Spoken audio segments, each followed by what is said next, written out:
vez ou outra, esse tipo de epíteto, isto é, folgados, vocês não sabem o que é a vida, vocês não têm noção do que é duro, parece mais uma acusação.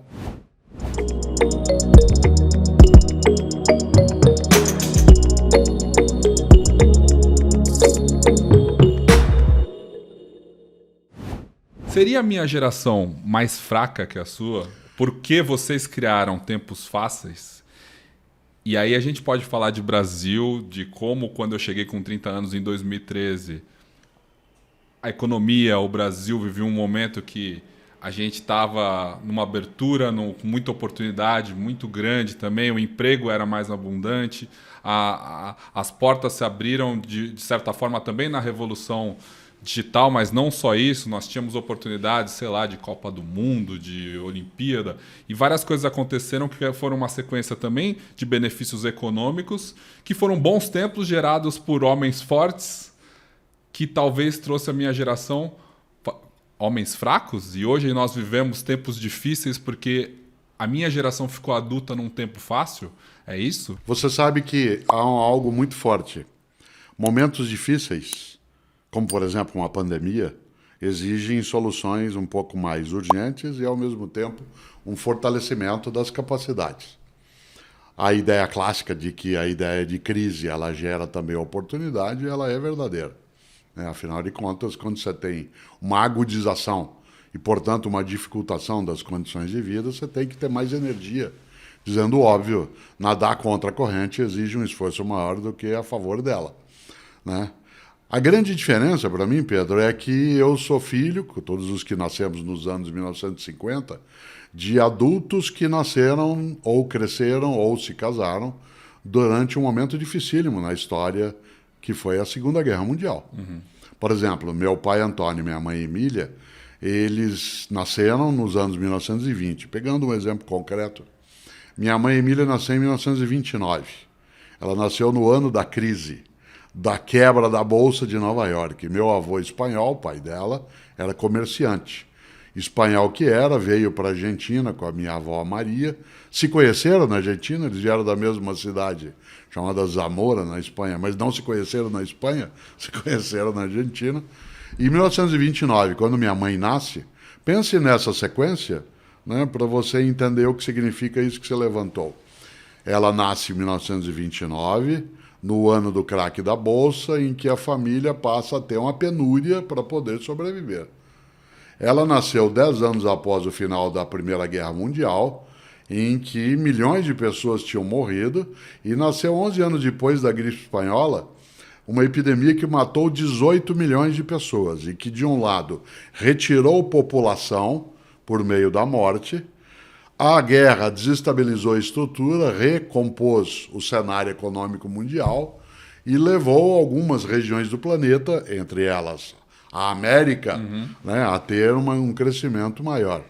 Minha mãe, nascida em 1929, quando ela fez 10 anos, eclodiu a Segunda Guerra Mundial. Ela tinha 10 anos de idade. E de 1939 até 1945, ela vivenciou também a rarefação, a carestia, né, a necessidade de um esforço grande para sustentar a vida, independentemente da camada social. Mesmo aqui no Brasil? Também, claro. Não havia trigo, não havia gasolina, né? Os carros eram movidos a algo chamado gasogênio, né? Não havia quase fartura, porque uma parcela dos produtos consumidos no Brasil, exceto o óbvio, né, da agricultura, vinham de outros lugares. Então, sim, houve um momento forte de penúria. Quando a Guerra Segunda termina, em 1945, ela termina com 55 milhões de mortos, né? O que significa que ela estava, em 1945, você imagine, né, com 16 anos de idade, já tinha passado por vários traumas. Sim. Ela teve de se fortalecer. Meu pai junto, 2 anos mais velho que ela. Isso tem a ver com algo. Em 1945, quando do término da Segunda Guerra, a humanidade passa a lidar com uma fúria desconhecida, que é a guerra atômica. Nunca na história humana nós tínhamos tido medo da morte coletiva. Exceto a percepção de algum tipo de evento em que um meteoro, algo vindo do espaço, o apocalipse das religiões, a ideia de que a humanidade poderia desaparecer era algo que não estava no horizonte. A bomba em Hiroshima e Nagasaki, em agosto, né, de 1945, oferece uma visão do horror, né, que ainda não tinha. Por que eu estou colocando tudo isso? Porque a geração de jovens que cresceu nos anos 1950, cresceu com a ideia de que tudo era muito difícil e para sobreviver você tinha que lutar muito, mas ao mesmo tempo tinha que aproveitar a vida. Junto com o desespero de ter que criar condição de vida, veio o rock, né, muito mais ligado ao mundo do aproveitamento, né, a ideia de fruição da existência, né, de uma capacidade de você não desperdiçar a própria vida, e não tenho dúvida, né, de que isso desagou no movimento hippie ou da contracultura dos anos 1960. O que isso tem a ver com a geração que nasceu no final dos anos 1970 ou 80?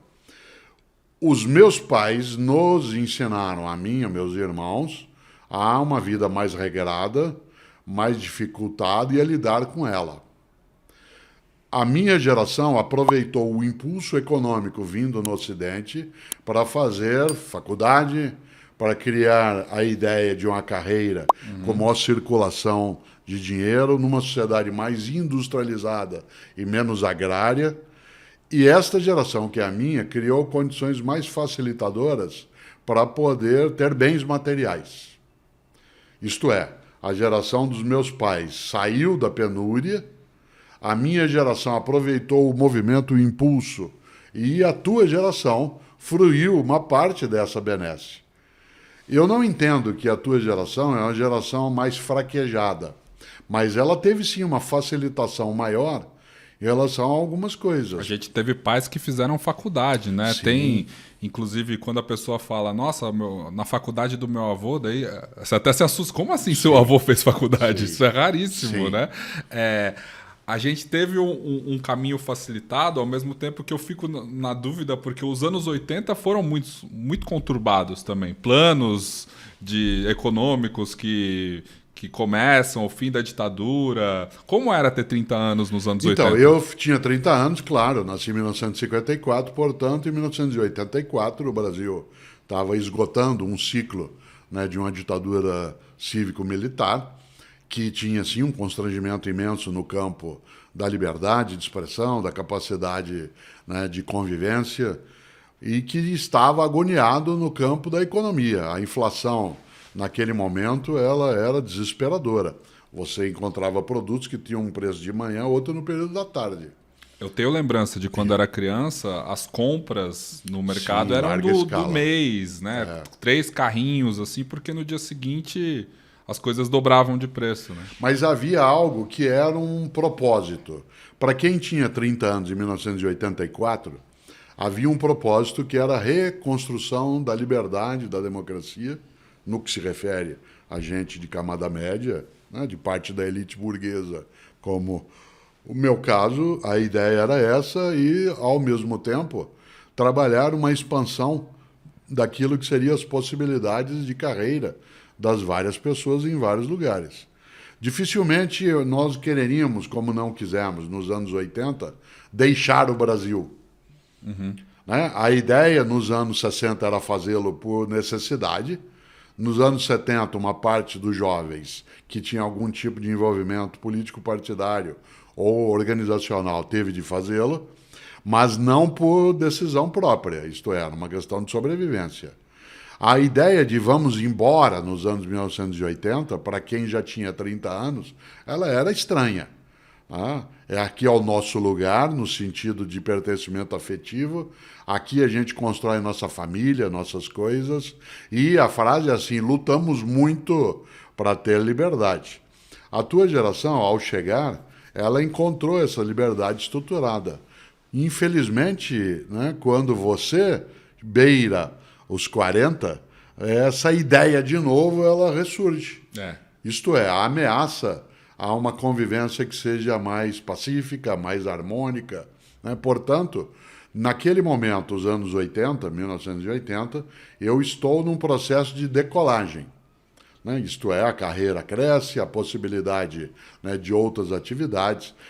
30 anos em 1984 é uma maturidade muito maior do que o será depois para outras pessoas, né? É claro que a minha profissão favorece bastante isso na convivência do dia a dia, porque, como eu sou professor, né, sempre, todos os anos, eu encontro o que há de mais jovem. Você Sim. se lembra de eu dizer, eu comecei a dar aula na universidade, eu tinha 22 anos, os alunos tinham 18. É. Eu fiz 30, eles tinham 18. Eu fiz 50, eles tinham 18. Isto é, no dia a dia eu vou lidando com aquilo que é Claude.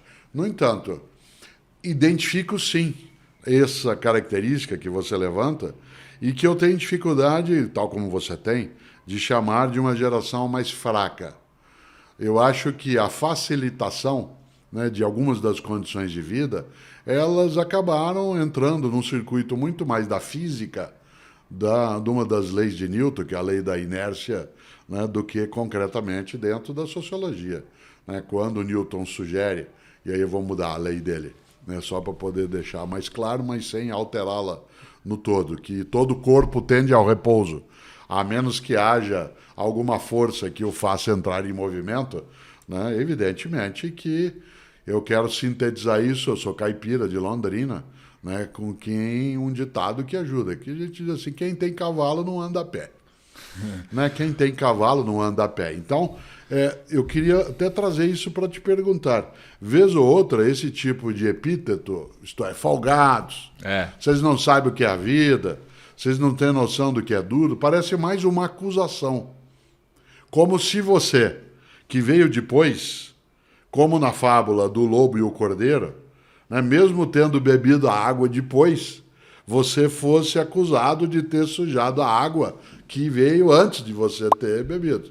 Então, eu não aprecio essa ideia de acusar, né? Isto é, dizer, essa geração, ela é frágil, ela é diferente, e ela encontrou a facilitação. Isso não é um demérito, né? Isso não é um demérito, mas é algo que é identificável, né? Você mesmo, na tua experiência, né, você dificilmente teve algum dia, né, quando você era criança, você teve a possibilidade de supor que você ia passar fome.